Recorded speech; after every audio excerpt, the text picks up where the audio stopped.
اور ان سے کہا کہ میرے دوست کا رشتہ لے کر آپ اس عورت کے پاس جائیں۔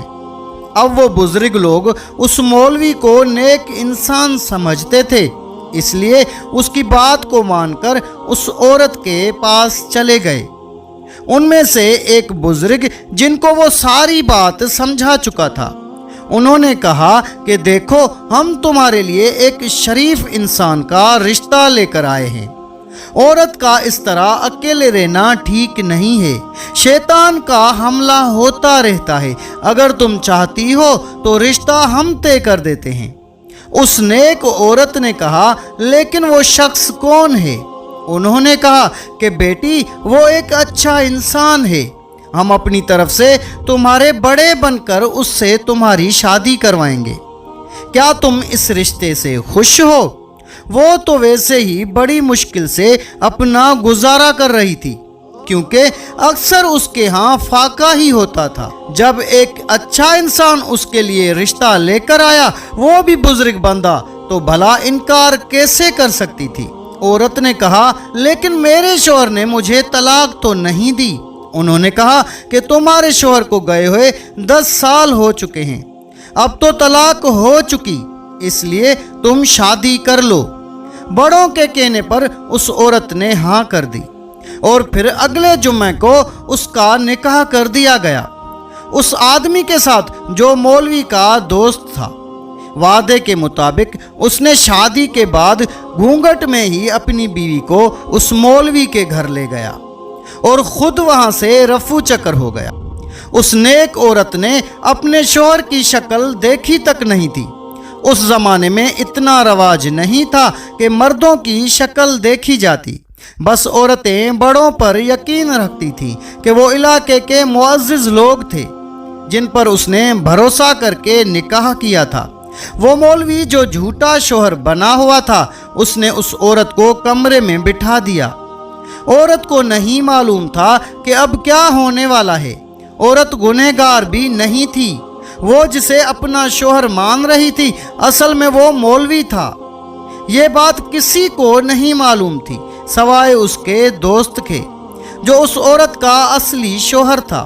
اسے تو پیسے مل رہے تھے، اس لیے اسے پرواہ نہیں تھی اس بات کی کہ اس کی بیوی کسی کے ساتھ بھی رہے، اور وہ تو جانتی بھی نہیں تھی کہ جس گھر میں وہ رہ رہی ہے وہ اس کا شوہر بھی ہے یا نہیں۔ اب وہ شیطان مولوی کے ساتھ رہنے لگی، اس کی خدمت کرتی، اس کا خیال رکھتی۔ وہ بھی اپنے نفس کا غلام تھا، کبھی بھی اس کے دل میں بے چینی نہیں اٹھی کہ وہ کیا کر رہا ہے۔ وہ تو کبیرہ گناہ کر رہا ہے، وہ تو اللہ کو ناراض کر رہا ہے۔ خیر، مولوی نے اس عورت سے کہا کہ تم گھر سے کبھی بھی باہر مت جانا، میں نہیں چاہتا کہ تمہیں کوئی بھی دیکھے، اس لیے کبھی بھی بھول کر گھر سے باہر قدم مت رکھنا۔ یہ دھمکی ایسی تھی کہ وہ ڈر گئی اور گھر میں چپ چاپ رہنے لگی۔ ایک دن گھر کے دروازے پر کوئی آیا، اس نے اندر سے پوچھا کہ کون ہے؟ وہ کوئی بزرگ تھے، کہنے لگے کہ بیٹی، کھانے کے لیے کچھ ہے تو دے دو۔ اس نیک عورت سے رہا نہ گیا کہ کوئی فقیر اس سے مانگنے کے لیے آیا ہے اور وہ خالی ہاتھ لوٹا دے۔ اس نے جو کھانا بنایا تھا وہ دروازہ کھول کر اس فقیر کو دینے ہی لگی کہ اس کا حلیہ دیکھ کر حیران رہ گئی، کیونکہ اس کا حال تو ایسا تھا کہ نہ پھٹے ہوئے کپڑے نہ بکھرے ہوئے بال، ایسا لگ رہا تھا کہ چہرے سے نور چھلک رہا تھا۔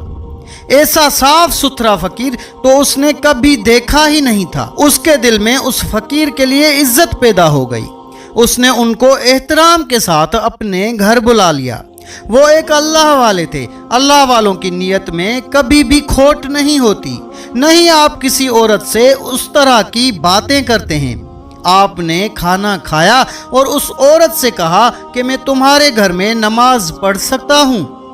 وہ نیک عورت کہنے لگی کہ میرے شوہر ابھی ابھی آنے والے ہیں، آپ کو یہاں دیکھ کر ناراض ہو جائیں گے، مجھے اچھا نہیں لگے گا کہ وہ ناراض ہوں، اور میں اپنے شوہر کو ناراض نہیں کرنا چاہتی، کیونکہ اللہ اور رسول کے بعد وہی میری زندگی کے مالک ہیں۔ میں کسی بھی غیر مرد کے سامنے جب بھی آتی ہوں تو وہ برا مانتے ہیں۔ اللہ والے نے پوچھا کہ تمہارا شوہر کیا کام کرتا ہے؟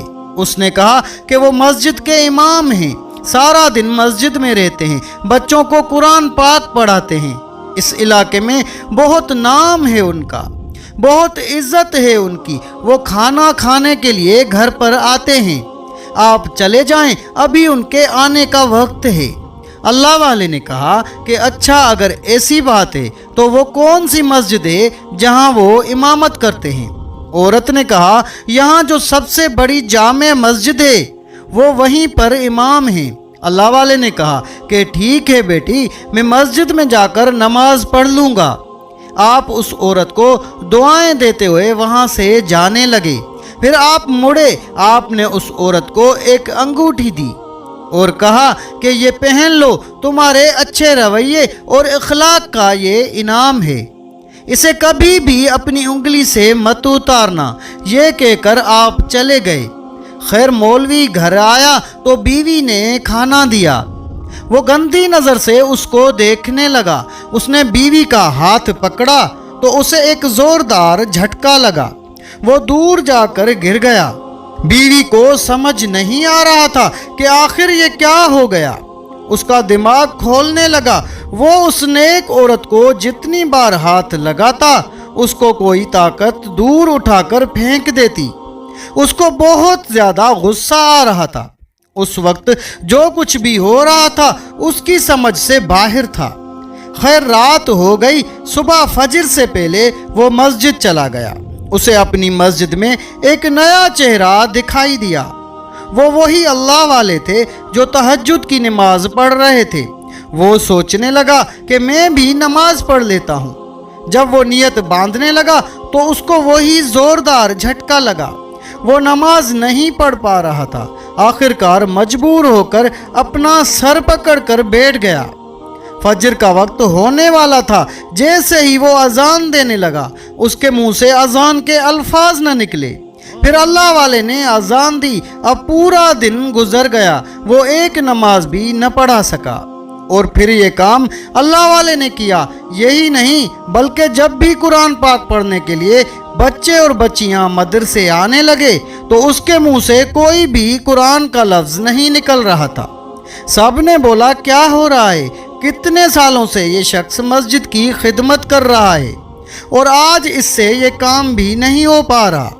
اس دن تو سب نے سمجھا کہ واقعی مولانا صاحب کی طبیعت خراب ہے، اور دوسرے دن بھی جب وہ اذان دینے لگا یا قرآن پاک پڑھاتا یا نماز کے لیے امام بنتا تو اس کی زبان اس کا ساتھ نہیں دے رہی تھی، وہ کچھ بھی نہیں کر پا رہا تھا۔ وہ گھر آیا، اس عورت کو یہ ساری صورتحال بتائی، اس نیک عورت، اس اللہ والی جو اس شیطان کو اپنا شوہر مانتی تھی، اس نام نہاد بیوی نے کہا کہ ایک کام کریں، آپ کچھ دن آرام کر لیں، آپ کی جگہ کوئی اور سنبھال لے گا۔ اس کا دماغ چکرا رہا تھا، اب لوگوں کو بھی فکر ہونے لگی، کیونکہ اس کی حالت دیکھ کر انہیں سمجھ نہیں آ رہا تھا کہ آخر کس کو مسجد کا امام بنائیں، یہاں کون قرآن کا قاری ہوگا جو امام بنے گا، کیونکہ اس علاقے میں اس کے جیسی کوئی اتنی اچھی آواز والا نہیں تھا۔ خیر ایک بزرگ کہنے لگے کہ اس دن جنہوں نے نماز پڑھائی تھی اور اذان دی تھی، ہم ان سے بات کرتے ہیں، جب تک مولانا صاحب کی طبیعت ٹھیک نہیں ہوتی وہی اس مسجد کا سارا انتظام سنبھال لیں گے۔